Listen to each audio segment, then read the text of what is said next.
Hi, everybody. I'm Suze Orman, and what you are about to see are interviews with women who have survived abusive relationships. They are intimate, they are personal, and they are life-transforming. Watch and learn.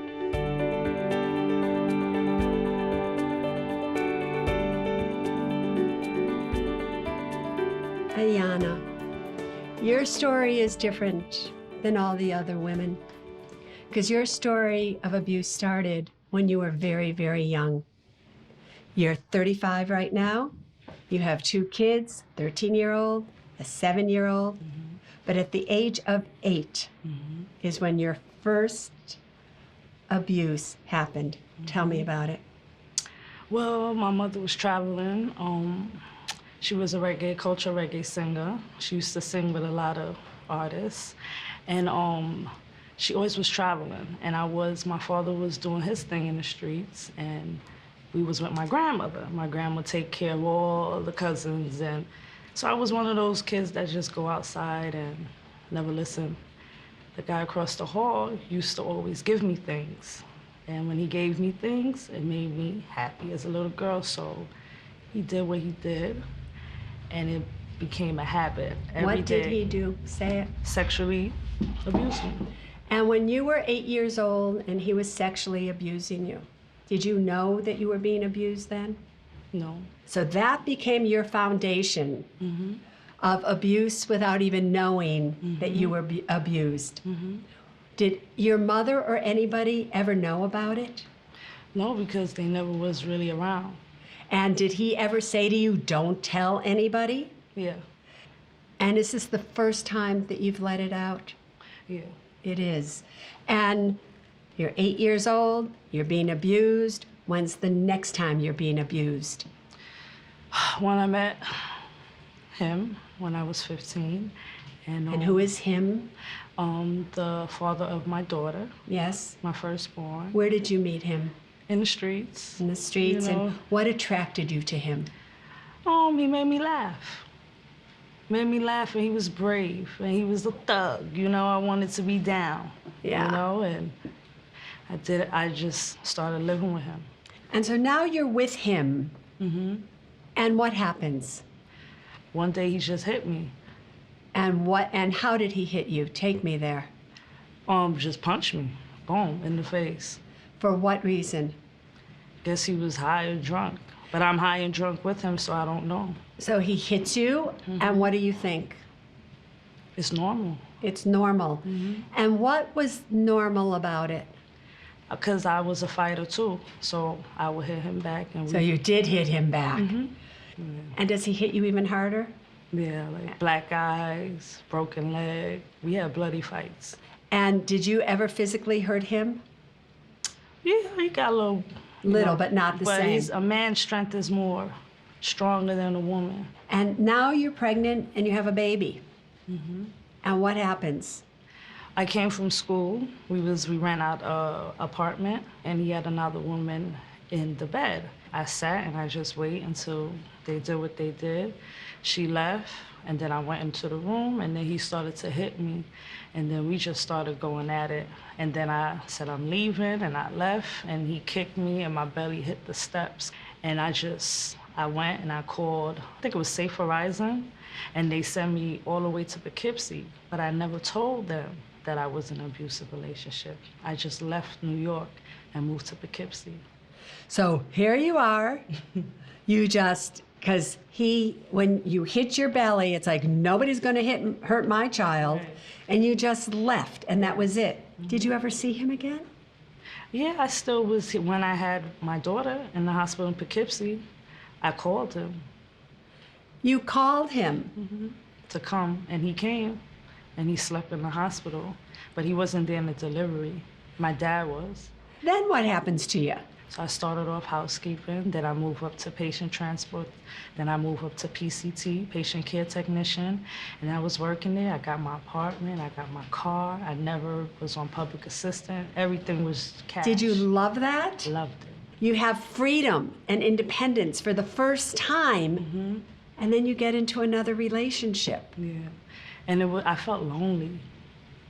I was lonely, and so He gave me attention. I met my second baby father 7 years after my firstborn. And so I was traveling back and forth to Delaware. We had good times and everything. Then one day he just called me and said he don't want the baby or he want nothing to do with me. And then I went into I think I went to a breakdown when he told me to keep the pregnancy. And then at 5 months, I did not want to keep my baby. At 5 months, you make me think that we're gonna build after I told you everything I've been through with my first. And then you text me. You don't want nothing to do with me nor your child. And that was very abusive to me because now I'm stuck.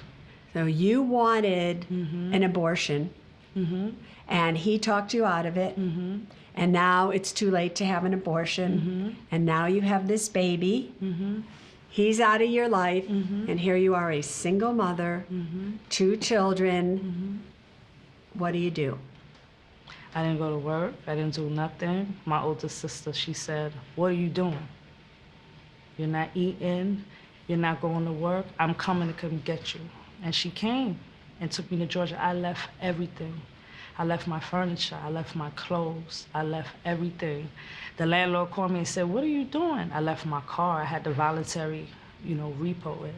And I went to Georgia and I stayed in that room until I only bathed and eat until I had my second child. And my sister came in the delivery room and she said, when I pushed out the baby, she said, "If you don't want her, I will keep her." And she took my daughter and threw it on me and said, "Look at your baby." And then I started to cry and I fell right in love with her. And I had no regrets after that.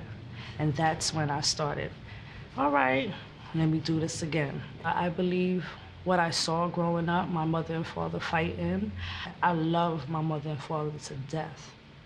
They are amazing, but I just feel they was not guided to know how to take care of me and my siblings. And it made me make wrong decisions in life. And sometimes I just wanted, my father to give me a hug and say, "It's okay," but he was always tough. So I think it started from when I was young, seeing it. And then when I got molested, and then it led me to the streets. Then I got affiliated in the gang, and I was dancing in the clubs, strip dancing, everything, and I was getting beat up and hiding my abuse, marks on my skin and everything. But when I had my daughter, I said, no man ever gonna put their hands on me. What within you, allows you to get through 8-year-old being molested, 15-year-old being abused, this, that, drugs, everything, and yet you sit here in front of me today? Why you? Why did God choose you, out of all the women that could have been chosen, to come in here and give these interviews? Why you? Because he know my heart. My heart is good. Do you know your heart is good? I'm now realizing that I am a good person. And what else do you know about yourself? I'm strong. You think? You think? You're really strong, aren't you? And do you have a dream for yourself?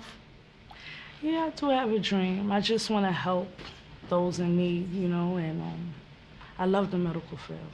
But I just felt the words, I really can't read properly, the way I pronounce things, and I was like, I'm not gonna make it here, but I feel when you put the human body in front of me, I know what to do, but on the books, Okay. Listen to me.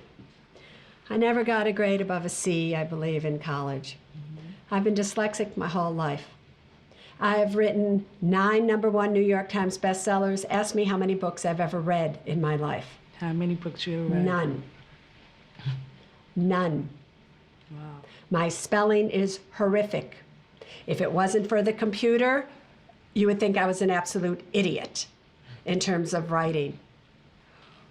Book learning has nothing to do with the strength that you have within you. Somebody is not ever going to hire you because of what you know. They're going to hire you because of who you are. So let's make a deal. Every thought, every word, every action that you take from this day forward has to pass through 3 gatekeepers. Is it kind? Is it necessary? And is it true? If you think that you're stupid, that is not kind, it is not necessary, and it is not true. Because, girlfriend, I am here to tell you that your thoughts create your destiny. It said, everything that you think, you eventually say.